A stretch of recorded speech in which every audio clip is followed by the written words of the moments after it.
CRA will definitely have it. I'll just add one thing to that on creating the account.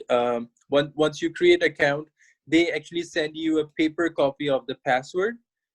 So it may take 1 week, 2 weeks, depending on how quick the postage is, postal services. So keep just as like it's not you create account online and you start using it.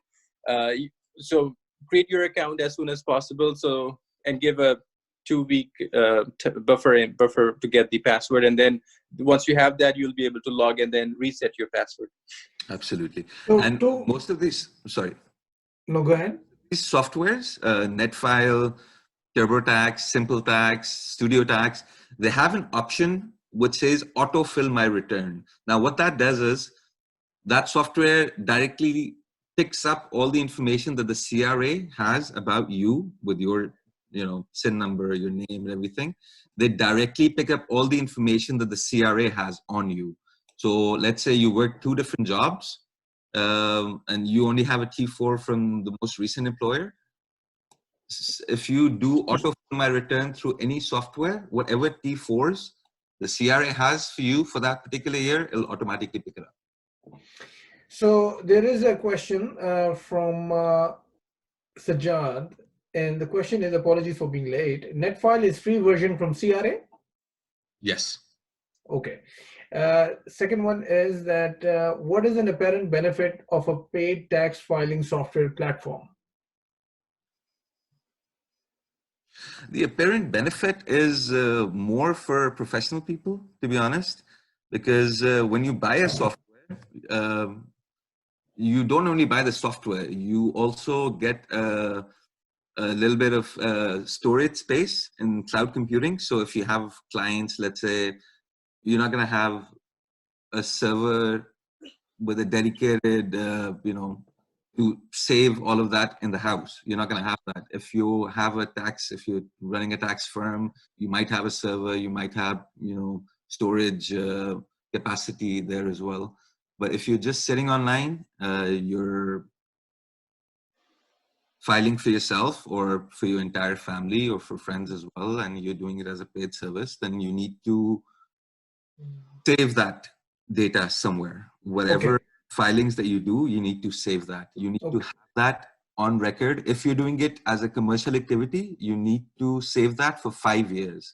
So if you do 15 tax returns, let's say for your family, and it's a paid service, you need to keep those records for the next 5 years. You can't destroy them.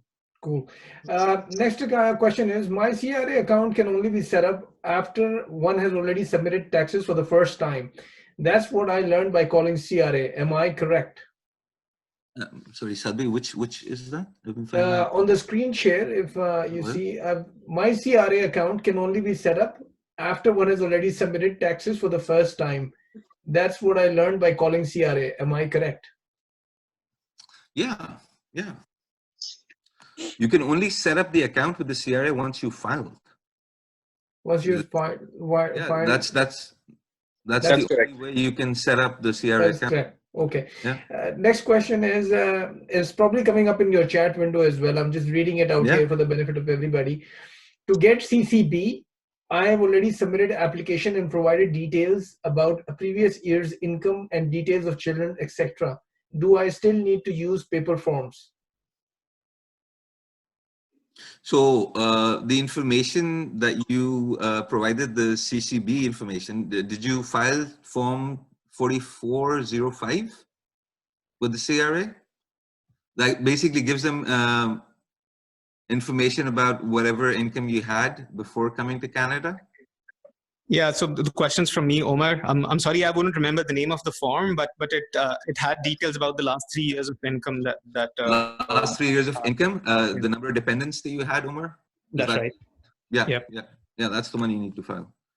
So all right, so it has already done, and I'm assuming most of the new immigrants who have children have already gone through that process. To get the child benefits. When filing the taxes for the first time, do we still need to do paper-based filing? Okay, Omar, I'll be very honest with you. I did a e-file as well.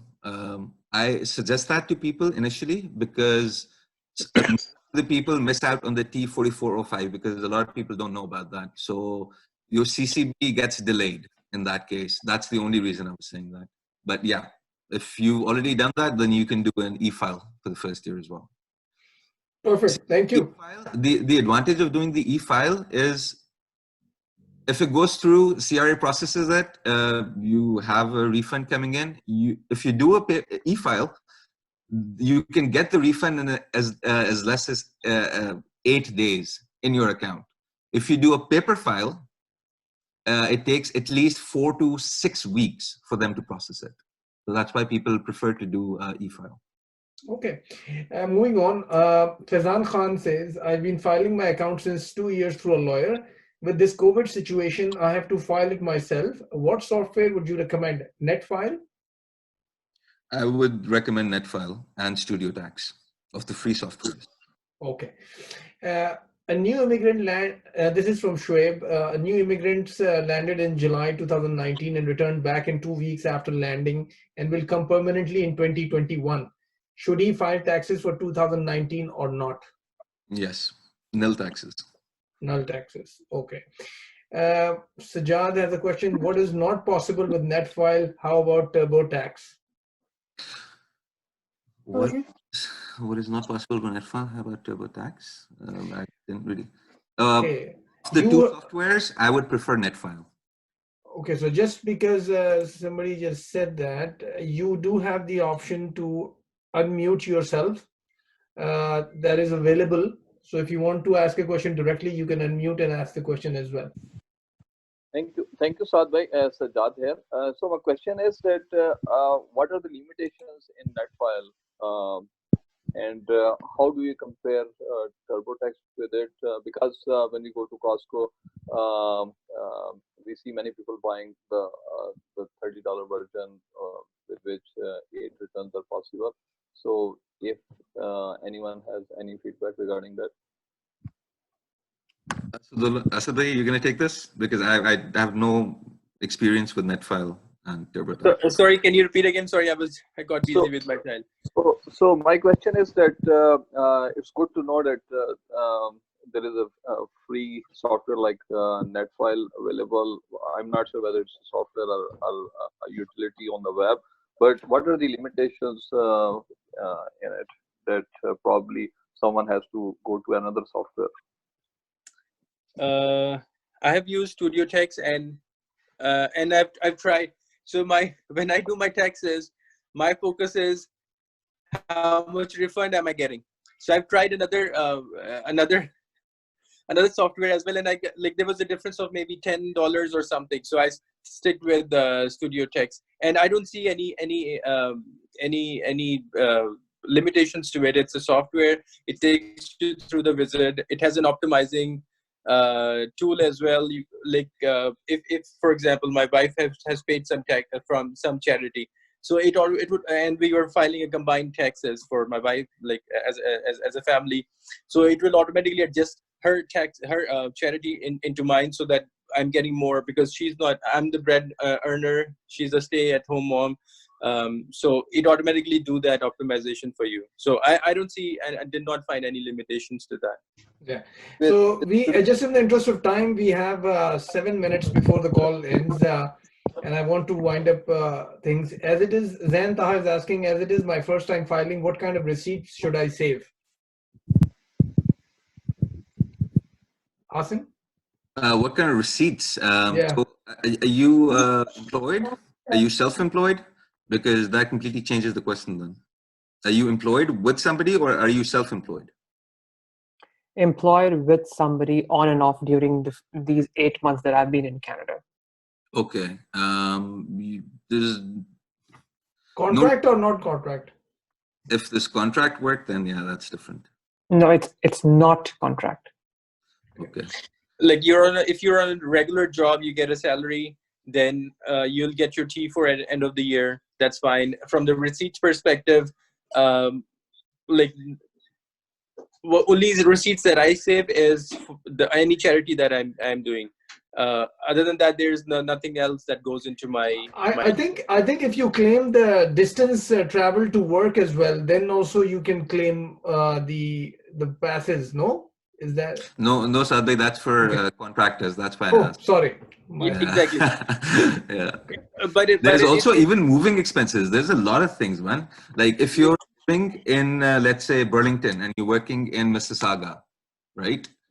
If you move from Burlington closer to Mississauga, like you're moving, but closer to your work, then you can even claim the moving expenses. But yes, and a lot of people don't know about this. They think if they're moving the other way, if they're moving further away from their work, they can claim moving expenses as well. That doesn't work that way. Like back in 2016, I moved from Edmonton to Toronto, and then in 2018, I moved back from Toronto to Edmonton. Both times, I saved all the receipts for my food, for my moving expenses, everything related, anything related to moving expense. And there's on CRA, there's a list of all the eligible expenses that you can claim for, and you should claim for. Absolutely. So being employed, whoever that question was from, I don't remember. Okay. Yep. Yeah, this was Zain asking. Yeah. Okay, Zain, the only things that you're gonna need, are you married? You have yes, I don't have children. I have. I'm married with a wife, and she is studying. Okay. And she's studying. Yep. So yep. was she studying in 2019 as well? Yes, she was, and she did get government bursaries and scholarship money into her own account. Perfect. So what you're gonna need now? Okay.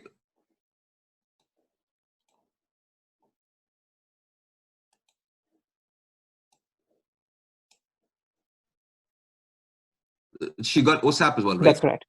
Right. So whatever grant, you don't have to worry about it. Just for the individual. Now the OSAP, she's going to receive something from her university, college, wherever she's going. There's going to be a form by the name of T2202A. Okay. That's all the tuition fees.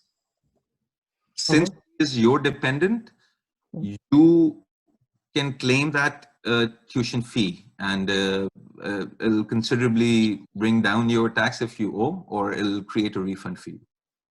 Okay. What about bursaries that are given from the university? It's a taxable income. You should, your wife should receive a T4A for that. Got it. Thank you. Perfect. I think we, just to be cognizant of the time, it is 4 minutes left. So we'll just take a couple of direct questions. There is one about education expenses. I think, Umar, your question got answered, that it is claim, you can claim that. And eligible for carbon tax. Who is eligible for carbon tax? Everyone in Canada who's been in Canada for 2019. Like this year I got 800 something as carbon tax, I think. Yeah, it's a new incentive by the government. It's called the Canada Climate Action Incentive. So there's one question I know, as a closing question, we can have this, and if you can answer it in the next 2-3 minutes. For employed people T4, are there any tax planning options?